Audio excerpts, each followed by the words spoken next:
Hey, Drew here, and I'm going to talk about Amazon's Paper Girls, based on a comic book series by Brian K. Vaughan, which I read and really enjoyed, one of the few comic book series that I've actually finished. But I'm not going to, judge this as an adaptation of that, because, you have to make adaptational changes. A comic book series like that, you have an unlimited budget, you can really move at a breakneck pace because you only have to fill out 30 pages and then come back a month later. You don't have to make an 8-hour TV series, and multiple seasons potentially. So you have a lot of different expectations. So it was obvious that this was going to be different. So I came in expecting to judge it on its own merits and not to judge it based on the ways that it wasn't like the comics. And from that perspective, I just think that as a TV series, I think that it's a little imbalanced, more than a little imbalanced, obviously. It has a lot of flaws, but I could see a lot of people liking it just for the relationship dynamics, because it does a fairly good job of depicting the relationships of these 12-year-old girls within the group and also with their future selves. And I think that there were some very poignant conversations. You can expect a lot of conversations, by the way. This show isn't so much an adventure series as a series of coming-of-age moments. So if your expectation is that this is going to be a sci-fi adventure series with some relationship drama thrown in the mix, you should kind of reverse those expectations, because the emphasis is more on the relationship drama than on the sci-fi elements for the most part. I suspect that some of that might have had to do with budgeting. Obviously, these days, if you don't have a $100 million budget, it's really, really hard to do sci-fi elements in a TV series. This, unfortunately, feels a lot more like a network TV show than a lot of what we're used to getting on streaming these days. A lot of streaming content is indistinguishable from films, and this very, very much feels like a streaming series.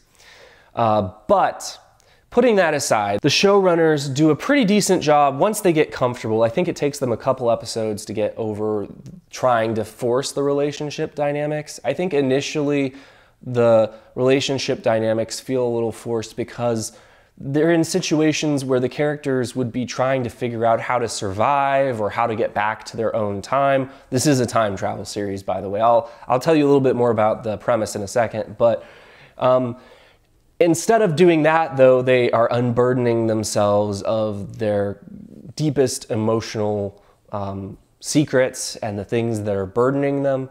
And it feels a little forced in the early going. I think, around episode 5 and on, it really makes sense that the characters would have these conversations. And I think even in the early going, there are some very poignant conversations. I particularly enjoyed the conversations between the girls and their future selves who they encounter during their time travel. I think that the conversations between Erin Tieng and her future self, played by Wong, I thought that those were some of the more interesting conversations, as were the conversations between Tiffany and her future self. I think that the tension between, if you encountered your future self thinking, oh, this is who I want to be at some future point, and actually finding out who you will be in the future, I think that's a really interesting thing to explore. And the series does a really nuanced and interesting job of exploring it. Particularly, I felt like there was a sequence with Tiffany and her older self where it would have been easy to fall into cliches, but they actually kind of went in a more nuanced direction with it. And I appreciated that it wasn't just like, oh, lower your expectations. It's like, no, maybe your future self needs to have higher expectations as well. So I really appreciated that.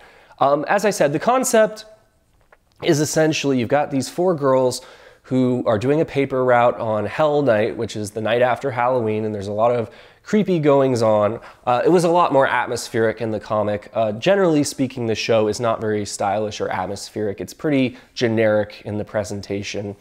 But these 4 girls, they encounter some visitors from a different time, and they find themselves caught up in a time war between these forces that are trying to maintain the consistency of the time loop. Like, they don't want things changed. And then there's the other force which is trying to change things, trying to go back in time and stop injustices from happening. Now, the show really dumbs this down.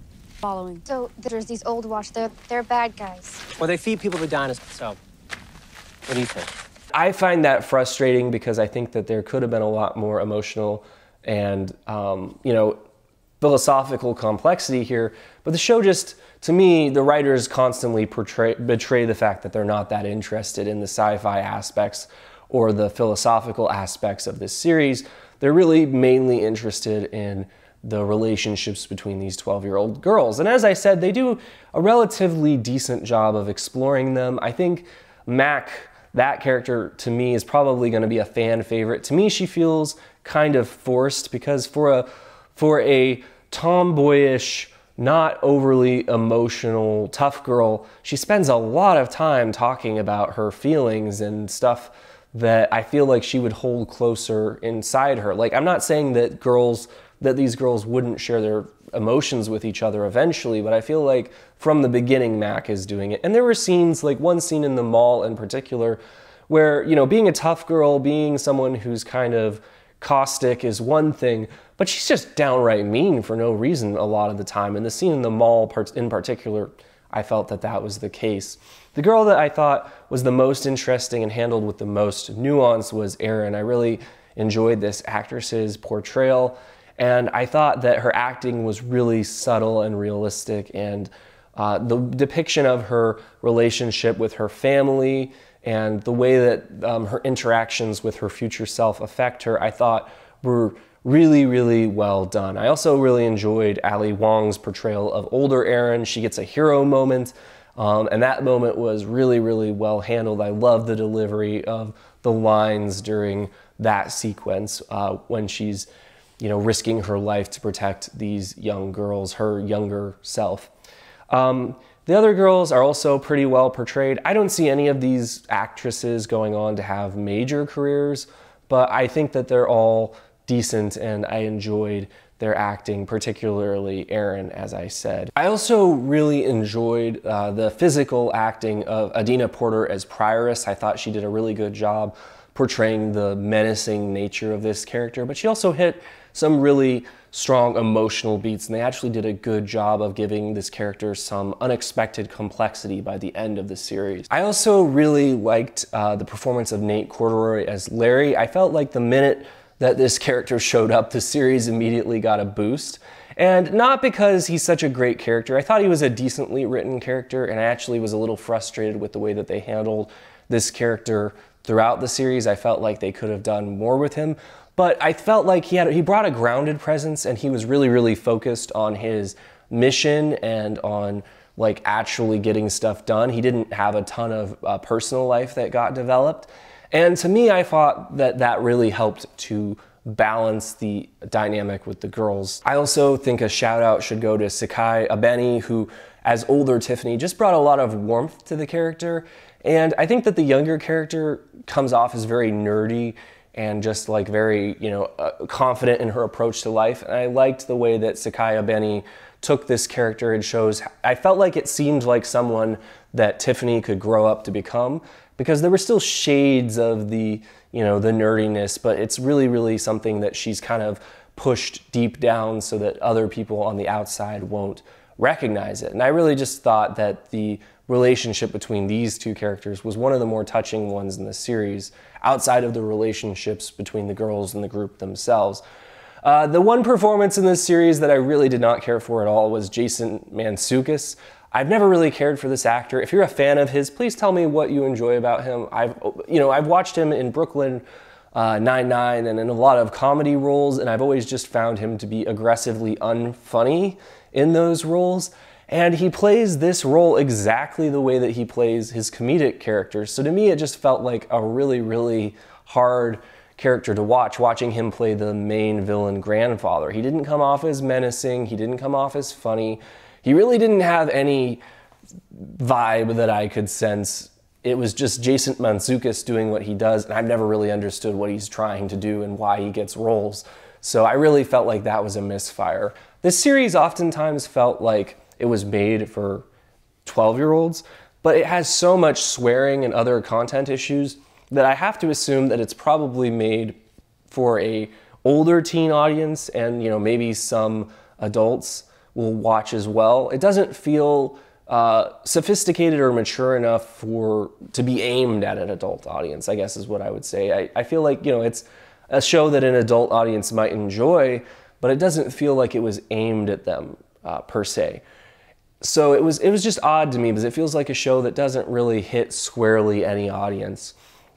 But putting that aside, I feel like the sci-fi elements in particular feel dumbed down. I think they needed to commit to a time travel portrayal. There's two ways basically to portray time travel. Either, you kind of do it in a deterministic way in which everything you change, you come back and realize, oh wait, we already did that and it didn't change anything. Things are the way that they've always been, because when you go back and change something in time, you never realize that it was changed because it's already as if you had gone back.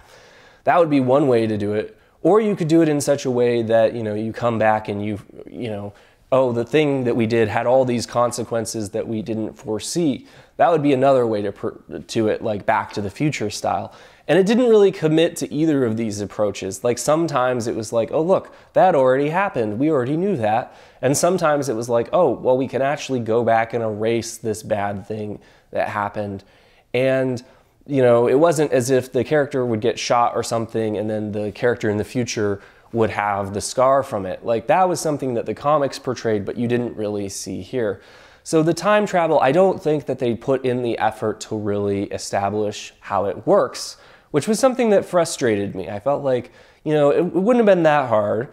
And otherwise, I feel like just generally speaking, they keep the characters in timelines or in time periods that are really easy to portray. I understand some of this comes down to the budget, because it would have been really expensive to do dinosaur times or the high-tech futures that we see depicted in the comics.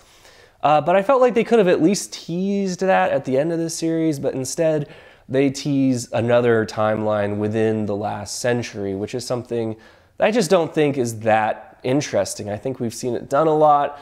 And, it's obvious the motivation is to keep the budget relatively low. This show, like I said, doesn't make much of a nostalgia play. It basically scolds people from the 80s for not being more progressive. And that's what a lot of the time in the different time periods is spent on. It's spent in really obvious ways, being like, oh, you think that was a good time? Well, actually, people were really, really disgusting back then. And I'm like, well, times haven't really changed all that much, but whatever. And then they also have, scenes where the girls are going ooh and ah about different pop culture things that have changed, and about, the internet. Oh my goodness, the internet. And it's just it's not very original, it's not very fresh, and it's just too easy. They take the easy approach to a lot of the sci-fi stuff. Again, I'm not trying to step on any toes. This is just my opinion for what it's worth. I would give this series, honestly, a 5.5. I just didn't think it was particularly good.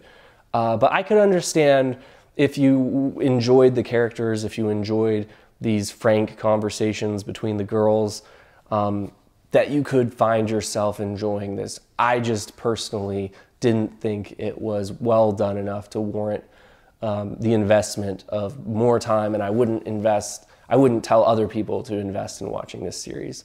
But again, those are just my thoughts for what they're worth. If you're interested in seeing my upcoming reviews of other shows, please consider subscribing to this channel. And as always, thank you for watching.